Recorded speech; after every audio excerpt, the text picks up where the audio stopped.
Hello बच्चों, good morning. आज हम जो इकोनॉमिक्स प्लस टू का जो हमारा सेकंड पोर्शन है उसका एक बिल्कुल इजी चैप्टर है मनी मीनिंग एंड फंक्शन। उसके बारे में पढ़ाऊँगा। बड़े फील करके पढ़ना है, इन्जॉय करके पढ़ना है और मेरी पूरी कोशिश रहेगी आपको पूरी अच्छी फील दूँ। तो इसके अंतर्गत सबसे पहले हम एक क्वेश्चन है, what is the meaning of water system and it's drawbacks. वस्तु विनिमय प्रणाली का अर्थ एवं कठिनाइयाँ लिखनी है आपने। तो बच्चे हम जब एक बात ध्यान पर सुनिए, जब भी हम पुराने समय में जाते हैं तो वहाँ उस समय मुद्रा एब्सेंट थी, वहाँ पे कोई भी मनी नहीं था। ठीक है, मुद्रा का प्रयोग वहाँ पे नहीं किया जाता था। वहाँ उस समय वस्तु और वस्तु का विनिमय किया जाता था। इवन आज भी हमारे बहुत सारे लोग क्या करते हैं, वस्तु और वस्तु का विनिमय करते हैं।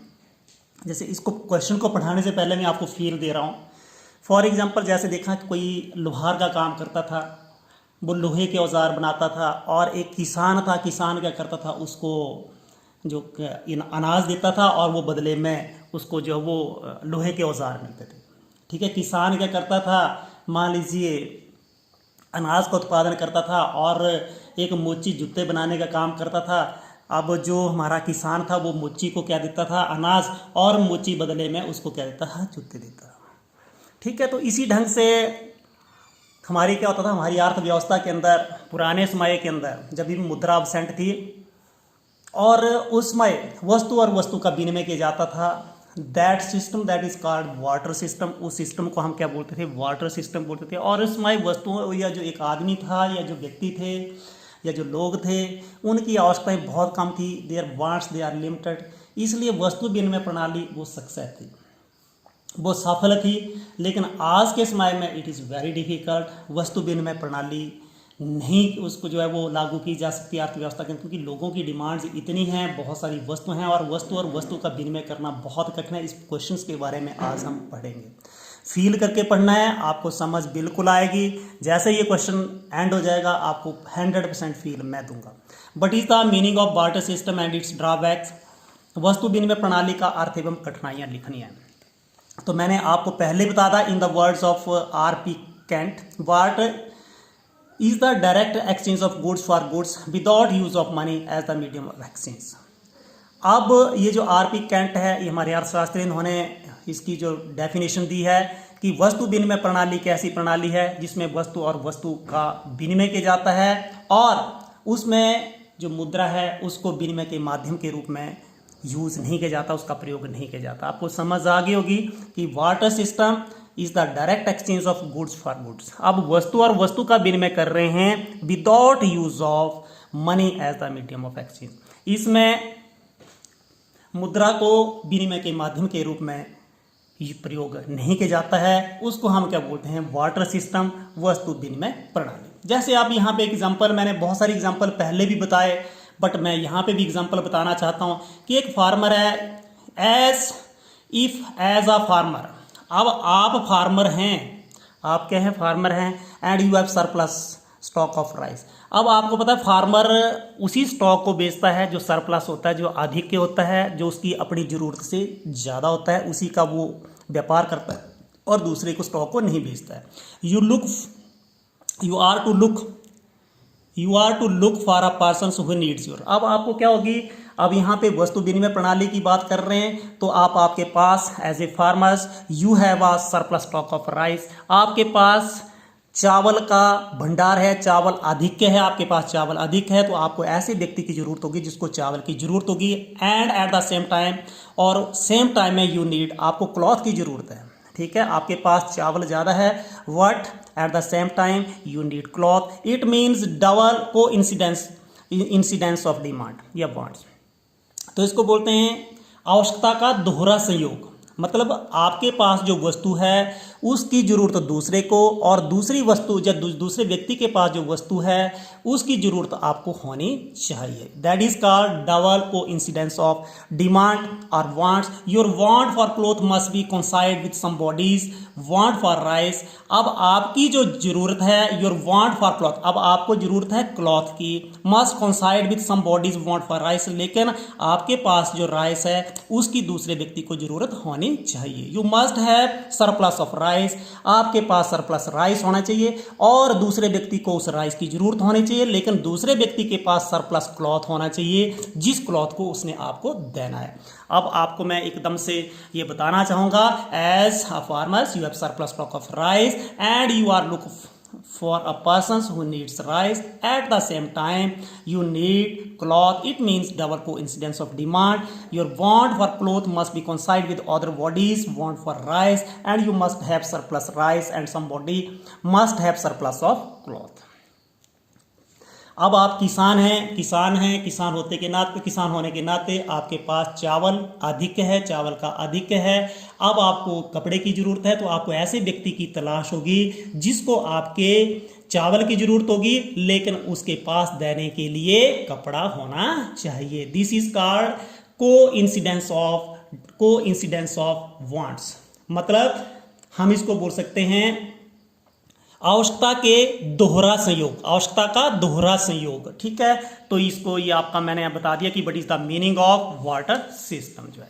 ठीक है, वाटर सिस्टम का मीनिंग क्या है, what is the meaning of water system. अब इस वाटर सिस्टम की ड्रॉबैक्स हैं, इसमें कुछ कठिनाइयाँ आती हैं, आपने देखी बहुत सारी कठिनाइयाँ आती है, इसको बारी बारी हम इसको स्टडी करेंगे। ड्रॉबैक्स ऑफ वाटर सिस्टम जो हमारी वस्तु विनिमय प्रणाली है, अब हम आगे प्रोसीड कर रहे हैं। तो drawbacks of water system, difficulty of double coincidence of want, coincidence of demand. जैसे अभी आपने देखा है कि आपके पास चावल है, चावल और दूसरे आपको किसकी ज़रूरत है, कपड़े की ज़रूरत है, लेकिन दूसरे व्यक्ति के पास जो सरप्लस कपड़ा होना चाहिए जिसकी आपको ज़रूरत है, लेकिन उसको राइस की भी ज़रूरत होनी चाहिए। देखिए, double coincidence of demand is the pure requirement of water system of exchange. जो भी वस्तु विनिमय प्रणाली है उसमें आवश्यकता के दोहरा संयोग एक मुख्य रिक्वायरमेंट है, एक मुख्य जरूरत है। जैसे double coincidence of want means goods in possession of mister x. यहाँ पे हम दो व्यक्ति ले रहे हैं, मिस्टर एक्स और मिस्टर वाई। हम के राम और शाम भी ले सकते हैं, मिस्टर एक्स और मिस्टर वाई ले रहे हैं। को इंसिडेंस ऑफ वांट्स मीन्स, यानी कि आवश्यकता के दोहरे संयोग का अर्थ है कि जो वस्तु एक्स के पास है उसकी वाई को जरूरत होनी चाहिए, और जो वाई व्यक्ति के पास वस्तु है that should be needed by X what it is a rare occurrence. ये दुर्लभ घटना है, ऐसी घटना हो ही नहीं सकती। जो आपके पास वस्तु है उसकी जरूरत दूसरे को होनी चाहिए और दूसरे के पास जो वस्तु है उसकी आवश्यकता आपको होनी चाहिए। This is called double coincidence of wants, इच्छा का दोहरा संयोग। ठीक है, और ये एक ऐसी घटना है, दुर्लभ घटना है। तो मेरे हिसाब से आपको पहला समझ आ गई होगी कि आवश्यकता के दोहरे संयोग में कठिनाई। अब फॉर एग्जांपल, अब इसका यहाँ पे जो आपने ये, और इसके अंदर जब भी आपने दोहरा संयोग प्राप्त करना है तो उसकी कॉस्ट ऑफ सर्चिंग फॉर, उसमें आपको क्या करना पड़ेगा, एक ऐसे व्यक्ति को ढूंढना पड़ेगा जिसकी वस्तु की आपको जरूरत हो और आपकी वस्तु की उसको जरूरत हो। This is very time consuming. ठीक है, उसके बाद देखिए lack of common unit of value. इस सिस्टम के अंदर lack of common unit of value, मुद्रा की समान इकाई का अभाव रहता है। आज देखिए आप मार्केट में जाते हैं, लिसन टू मी, बड़ी केयरफुली आप इसको समझेंगे तो इस पॉइंट को आप बड़ी आसानी से समझ लेंगे। मुद्रा की समान इकाई का अभाव, lack of common unit of value. आप मार्केट में जाते हैं, आप बोलते हैं कि पेन की कीमत क्या होती है, what is your answer, 10 rupees, 20 rupees, 30 rupees, best वाला तो 50 रुपीज़, ऐसे ऐसे। आप बोलेंगे कि आपकी कार की कॉस्ट की, what is the cost of your car, car की कॉस्ट कितनी, आप बोलेंगे 5 लाख, 6 लाख, 7 लाख। अब आप बोलेंगे बिस्किट की कीमत कितनी है, कि अच्छे वाला, गुड्डे वाला, तो आप बोलेंगे 20 रुपये। आप क्या कर रहे हैं, सभी वस्तु की प्राइस को किस में एक्सप्रेस कर रहे हैं, किस में व्यक्त कर रहे हैं, मुद्रा के रूप में व्यक्त कर रहे हैं। अब बात ये है कि मुद्रा तो है नहीं इन आवर इकोनॉमी। जब हमारी कौन सा वस्तु विनिमय प्रणाली है तो वहाँ पे मुद्रा is absent, money is absent. How you will give the answer of your question. ठीक है, जैसे water system lakhs common units of value, वहाँ पे मुद्रा की समान इकाई का अभाव रहता है। जैसे in the absence it is very difficult to express the value of thing. और अब क्या होता है कि किसी वस्तु की कीमत को व्यक्त करना बड़ा ही मुश्किल होता है। For example, you are asked, आपसे पूछा जाता है कि what is the value of your car, कि आपकी कार का मूल्य कितना है। Your reply would be 5 lakh. आज आप बोलते हैं कि मेरी कार का मूल्य कितना, 5 लाख है। तो परहैप्स ये जो कार होगी, आप स्विफ्ट होगी तो बोलेंगे 6 लाख रुपए, और उससे अच्छे वाली होगी, बलेनो होगी तो 7 लाख रुपए आ गया, ऐसे ऐसे करके। स्कॉर्पियो होगी तो 10 लाख से ऊपर आ गया, है ना।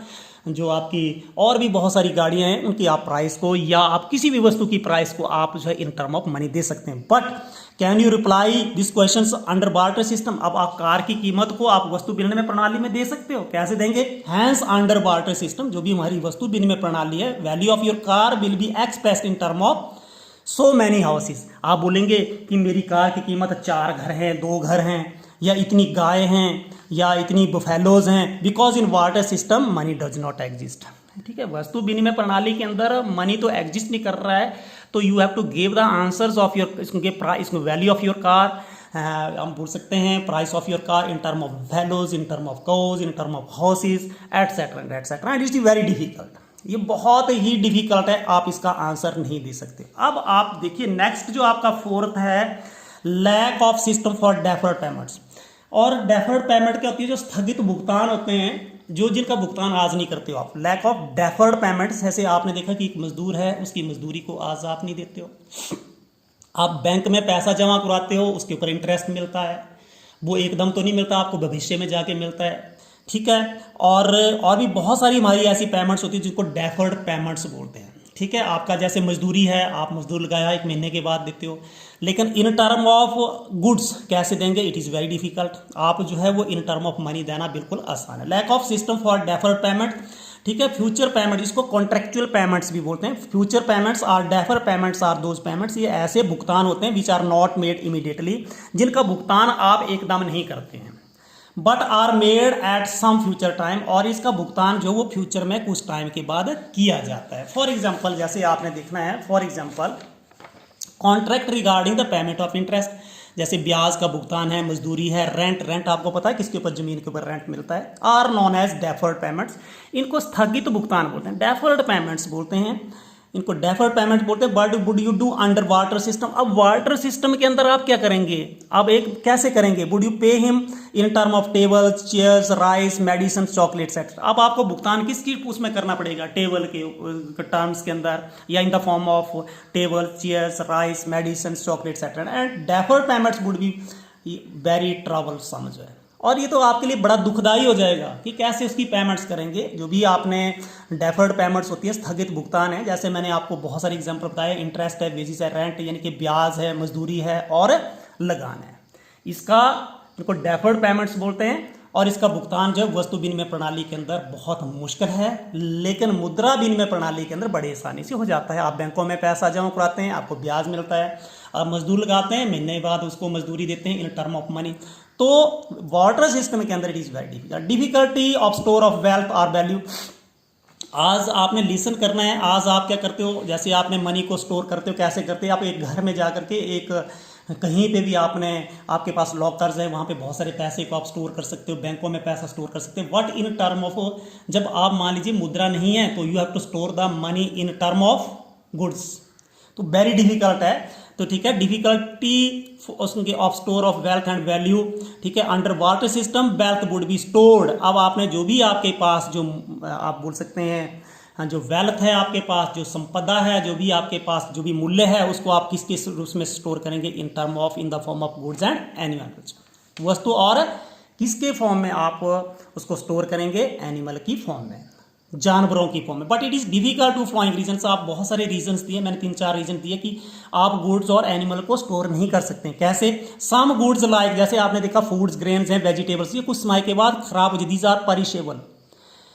ठीक है, इसको परिशेबल का मतलब होता है ये नाशवान होती हैं, कुछ समय के बाद ये नष्ट हो जाती हैं। And these goods and services can not be stored for long time. आप लंबे समय तक इन वस्तुओं को स्टोर नहीं कर सकते। With the passage of time kinds and quality of many goods get deteriorated. और समय के साथ साथ क्या हो जाती है, या काइंड उसका जो प्रकार है, या जो उसकी क्वालिटी है, क्वालिटी मीन्स हम बोल सकते हैं जो उसकी क्वालिटी है, गुण है, वो समय के समय साथ साथ क्या हो जाते हैं? डिटीरियोरेटेड, हराश हो जाते हैं, वो उसकी वैल्यू कम हो जाती है। दस देयर जो वैल्यू कैन डेप्रिशिएट, इसलिए उनकी वैल्यू क्या हो जाती है? डेप्रिशिएट। आज आपके मनी की वैल्यू डेप्रिशिएट नहीं होती है, आप बैंक में डाल के रखिए, आपको इंटरेस्ट मिलता जाएगा। ठीक है, तो आप गुड्स और सर्विसेज की फॉर्म में जब भी आप क्या करते हैं, वेल्थ को स्टोर करते हैं, वैल्यू को स्टोर करते हैं, तो उसकी वो गेट्स डिटीरियोरेटेड। ठीक है, वो उनका ह्रास होता जाता है, वो खराब होती जाती है। Large space is needed for to store goods. अब आपने वस्तुओं को स्टोर करना है तो उसके लिए बहुत ज़्यादा स्पेस की जरूरत है, बहुत ज़्यादा आप फैलोज स्टोर कर रहे हो, बहुत सारे table chairs etcetera and etcetera store कर रहे हो, तो large space that is needed. उसके बाद to keep the cattle alive, अब ये नहीं कि आपने जानवर पाल के रखे हैं, भेड़ बकरियां गाय, तो उनको जीवित रखने के लिए घास की जरूरत होती है, उनको मेडिसिन की जरूरत होती है, ठीक है। तो hence the store of wealth under barter system is not possible, इसलिए जो वेल्थ को स्टोर करना, मूल्य का संचय करना अंडर वाटर सिस्टम यानी कि वस्तु विनिमय प्रणाली के अंदर, it is very difficult. And this is last one, आपका ये लास्ट है, difficulty of transfer of value. अब इसको आप जब समझेंगे तो आपको समझ आ जाएगी। मान लीजिए आज आप क्या करते हैं, आज हमारा कौन सा सिस्टम है जिसको बोलते हैं मनी एक्सचेंज सिस्टम है। एक जगह आप घर जो वो बेच रहे हो, आपको पैसे मिल रहे हैं, दूसरी जगह आप खरीद रहे हो। लेकिन अब आप इसका answers can you give the answers of this question in term of इसके in water system. Water system के अंदर क्या होगा कि जब आप क्या कर रहे हैं, अपने घर को बेच रहे हैं, आपको क्या मिलेंगे, गुड्स और एनिमल्स मिलेंगे।